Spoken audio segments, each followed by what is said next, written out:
Hello વિદ્યાર્થી મિત્રો, તમારું સૌનું સ્વાગત છે. ધોરણ 12 વિષય છે અર્થશાસ્ત્ર, ચેપ્ટર 8 છે કૃષિ ક્ષેત્ર. તો આ ચેપ્ટરમાં આપણે ભાગ 3 સુધી અભ્યાસ કર્યો છે. આજે આપણે ભાગ 4માં જોઈશું આધુનિક ખેતી. તો આધુનિક ખેતીમાં કઈ બાબતોનો સમાવેશ થાય છે? તો પહેલું છે હરિયાળી ક્રાંતિ, બીજું છે પાકની ફેરબદલી, ત્રીજું છે પાક સંરક્ષણ અને ચોથું છે કૃષિ સંશોધન. તો આ 4 બાબતો વિશે આપણે વિગતે અભ્યાસ કરીશું.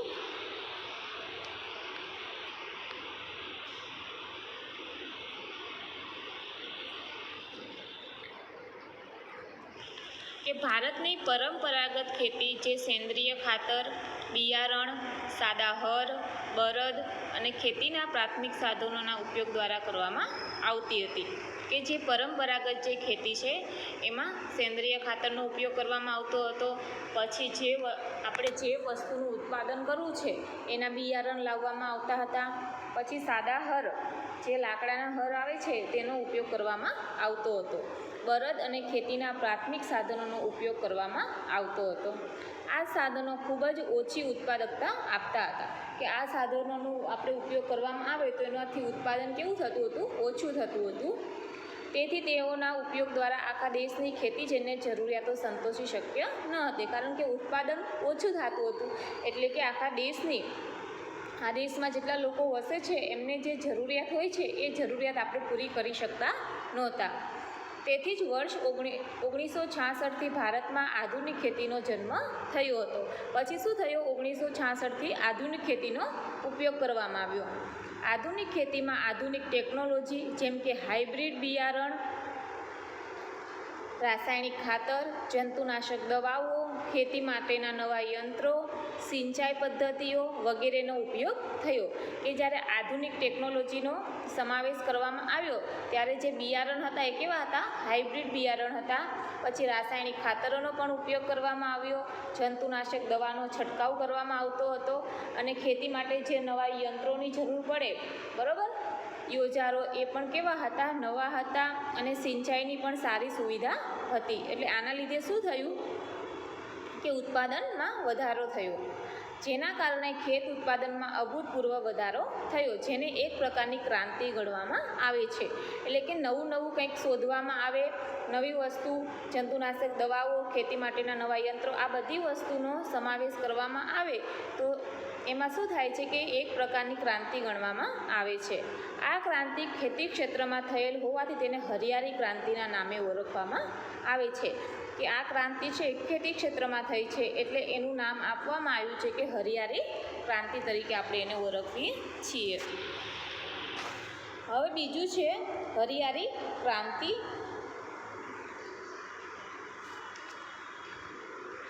કે વર્ષ 1960-61માં ખેતી ક્ષેત્રની નવી ટેકનોલોજીનો ઉપયોગ ભારતના માત્ર 7 જિલ્લાઓમાં પાયલટ પ્રોજેક્ટ રૂપે કરવામાં આવ્યો. કે ભારતમાં જે છે નવી ટેકનોલોજીનો ઉપયોગ કરવામાં આવ્યો એ કઈ જગ્યાએ કરવામાં આવ્યો? તો 7 જિલ્લાઓમાં કરવામાં આવ્યો હતો.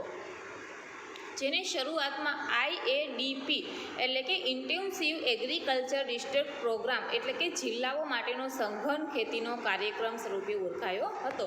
કે આ જે કાર્યક્રમ હતો એ જિલ્લા માટેનો હતો, ખેતીનો કાર્યક્રમ, એટલે એનું નામ આપવામાં આવ્યું સઘન ખેતીનો કાર્યક્રમ. સમય જતાં તેની અદ્ભુત સફળતાને કારણે તે આખા દેશ પર લાગુ પાડવામાં આવ્યો. કે એ કાર્યક્રમનો તો જિલ્લાઓ માટે તો એ મૂકવામાં આવ્યો હતો પણ એની સફળતા વધારે હતી. એટલે પછી શું કરવામાં આવ્યું? પહેલાં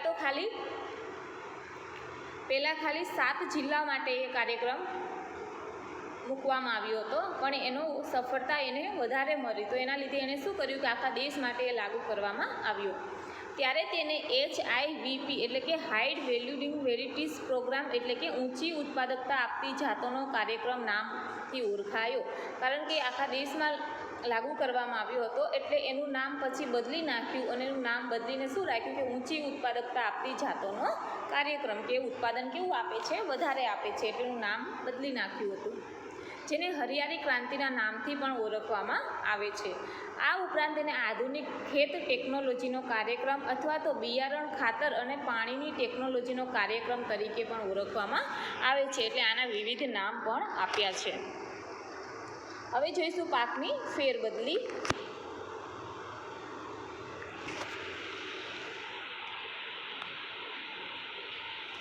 કે પાકની ફેરબદલી એ દેશમાં લેવાતા જુદા જુદા પાકો માટે ઉપયોગમાં લેવાતી ખેડાણ પામેલ જમીનના વિસ્તાર દ્વારા મેળવી શકાય છે. કે આપણે એક પાક દર વર્ષે લેતા હોય તો આપણે શું કરીએ કે પાકની ફેરબદલી કરીએ.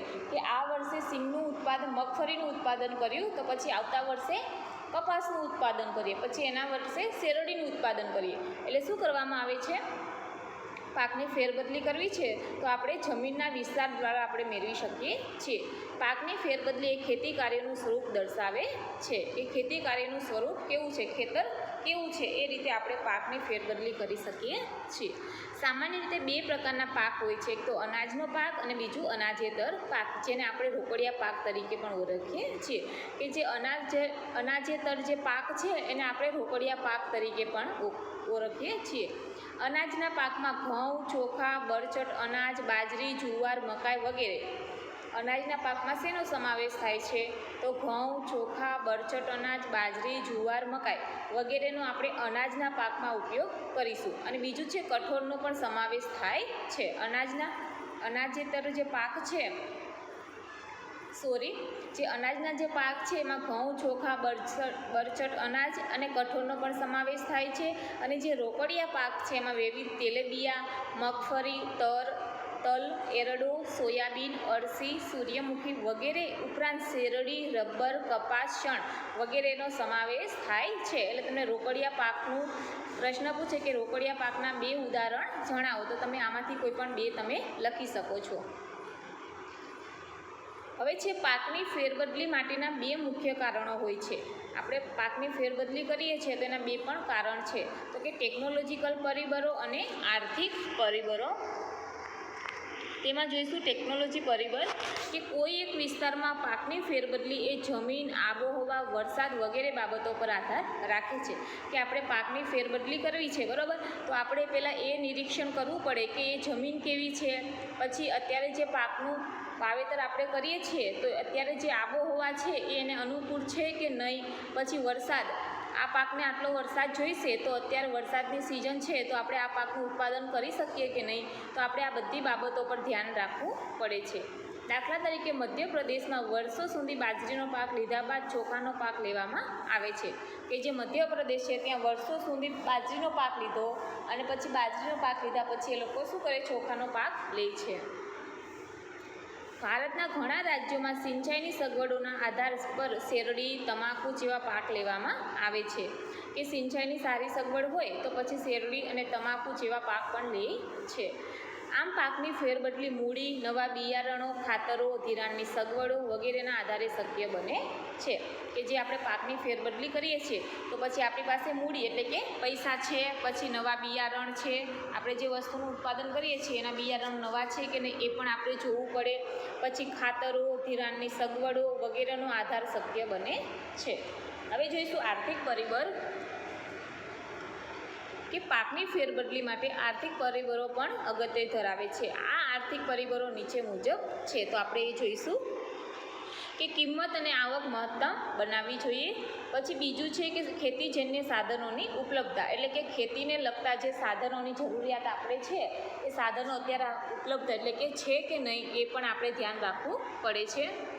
ખેતરનું કદ કેવું છે, જે વસ્તુને આપણે જેટલું એનું ઉત્પાદન કરવું છે એટલું ઉત્પાદન આ ખેતરમાં થઈ જશે કે નહીં થાય એ પણ આપણે નિરીક્ષણ કરવું પડે.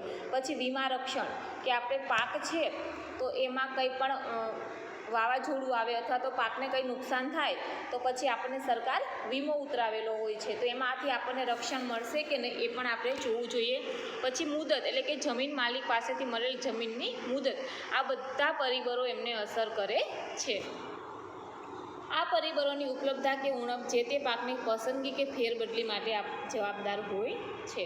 1950 અને 51માં અંદાજે 75% અનાજનો પાક અને 25% રોકડિયા પાક લેવામાં આવ્યો હતો. કે જે અનાજનો પાક છે એ કેટલો લેવામાં આવતો હતો? 75% લેવામાં આવતો હતો, અને જે 25% પાક છે એમાં રોકડિયા પાકનો સમાવેશ થતો હતો. ત્યારબાદ 1966થી દેશમાં હરિયાળી ક્રાંતિના ઘટકોનો ઉપયોગ અમલમાં આવતા પાકની ફેરબદલી જોવા મળી છે. કે હરિયાળી જે ક્રાંતિ છે એનો ઉપયોગ કરવામાં આવતો હતો એટલે પછી પાકની પણ ફેરબદલી થઈ. 1970 અને 71માં અનાજના પાક અંદાજે 74%, જ્યારે રોકડિયા પાક 26% લેવાયો હતો. તે વર્ષ 2006 અને 7માં અનાજના પાક છે એ 64% અને રોકડિયા પાક એ 36%નું પ્રમાણ હતું. પરંતુ ફરી પાકની ફેરબદલીના કારણે વર્ષ 2010 અને 11માં અંદાજે અનાજનો જે પાક છે એ 66% અને રોકડિયા પાક છે 36% લેવાયો હતો. તેવું એગ્રીકલ્ચર સ્ટેટિસ્ટિકલ એટ એ ગ્લાન્સના 2010 અને 11ની આવૃત્તિમાં દર્શાવવામાં આવ્યું છે, જેને આધારે આપણે આ કહી શકીએ છીએ. હવે છે પાક સંરક્ષણ.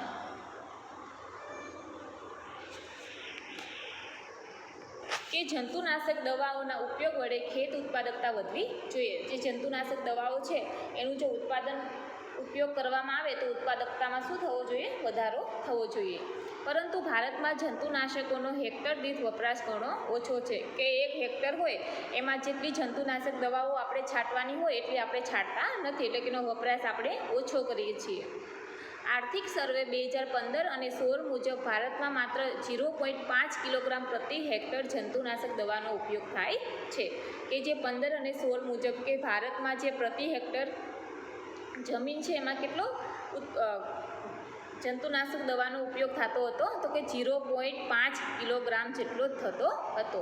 જ્યારે અમેરિકાની વાત કરીએ તો અમેરિકામાં પ્રતિ હેક્ટર 7.0 કિલોગ્રામ, પછી યુરોપમાં 2.5 કિલોગ્રામ, અને જાપાનમાં 12 કિલોગ્રામ, અને કોરિયામાં 6.6 કિલોગ્રામ જંતુનાશક દવાનો ઉપયોગ થાય છે. જેના કારણે ભારતમાં 15થી 25% પાક જંતુઓ, રોગો, નીંદણ એટલે કે જે વસ્તુનું આપણે ઉત્પાદન કર્યું છે, જે પાકનું ઉત્પાદન કર્યું છે એની આજુબાજુ નાનું ઘાસ ઉગી આવે છે, એને આપણે નીંદણ કહીએ છીએ. કે નીંદણ અને પશુ પંખીઓના કારણે નુકસાન પામે છે, અને જેને આપણે શું કરીએ છીએ? બચાવી શકીએ છીએ. એટલે કે જે પાકનું આપણે ઉત્પાદન કર્યું છે એમાં ઘણું બધું જંતુઓ હોય છે, પછી રોગ આવતા હોય છે, પછી નીંદણ, પછી પશુ પંખીઓ છે નુકસાન કરે છે, એનાથી આપણે આ પાક રક્ષણ કરીએ તો બચી શકે છે. જંતુનાશક દવાઓ વિશેની યોગ્ય માહિતીનો અભાવ, નીચી ગુણવત્તાવાળી જંતુનાશક દવાઓ અને જંતુનાશક દવાઓના વપરાશ અંગેની માહિતીનો અભાવ એ ભારતના મોટા પ્રશ્ન છે.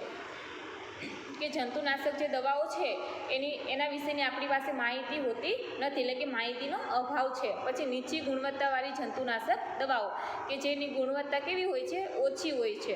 અને જંતુનાશક દવાઓનો વપરાશ અંગેની માહિતી, કે આપણે કેટલા પ્રમાણમાં જંતુનાશક દવાનો ઉપયોગ કરવો, એટલે આ બધી માહિતી આપણી પાસે કેવી હોય છે? ઓછી હોય છે. એટલે આ બધા મોટા પ્રશ્નો કહેવાય છે.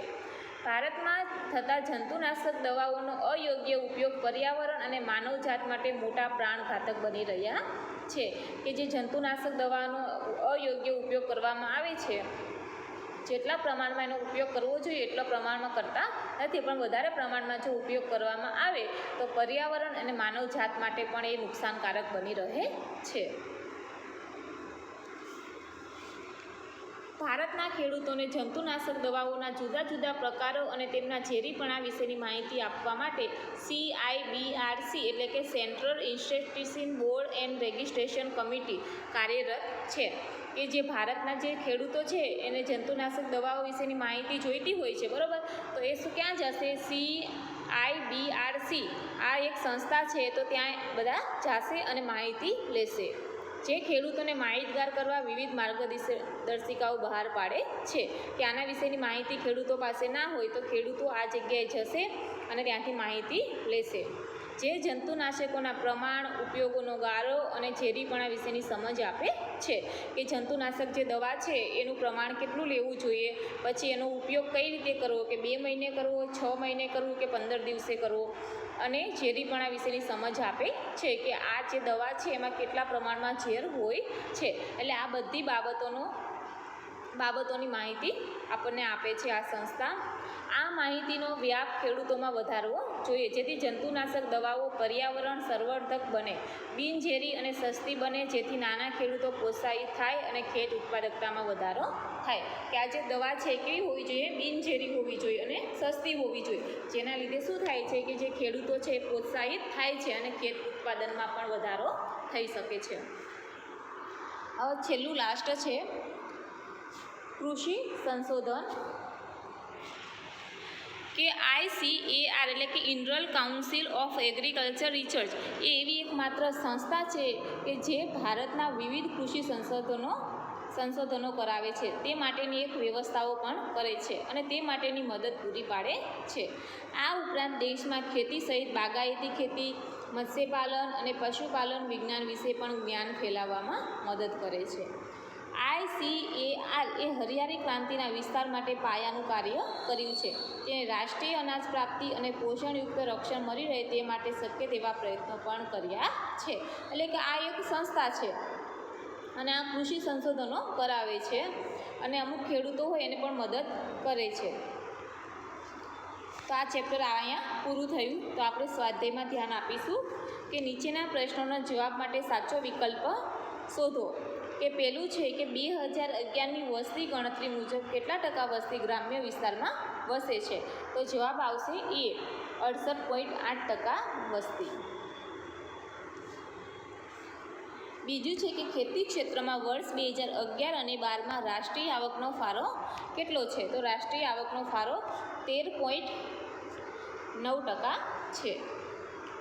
ત્રીજું જોઈશું કે વર્ષ 2014 અને 2015ના અંદાજો પ્રમાણે ખેતી ક્ષેત્રમાં રોજગારી મેળવતા લોકોનું પ્રમાણ કેટલું છે?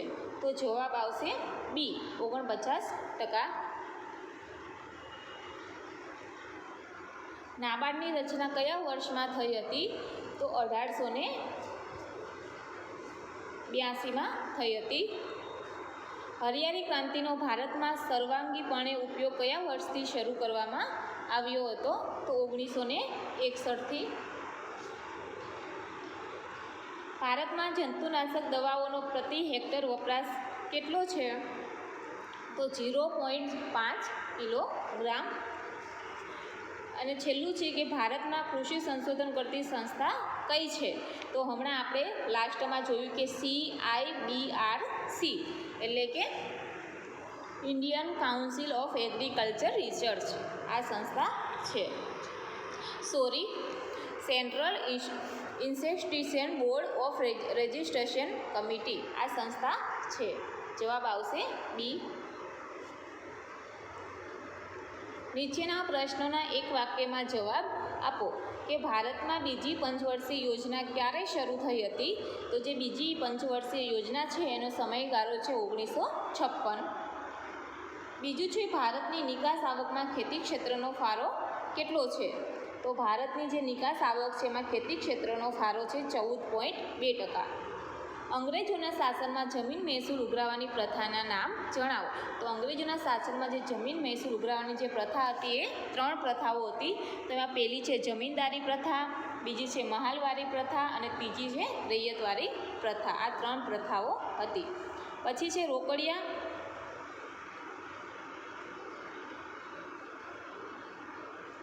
રોકડિયા પાકના ઉદાહરણ આપો. તો એમાં આવશે રૂ, શણ, મગફળી અને તેલબિયા.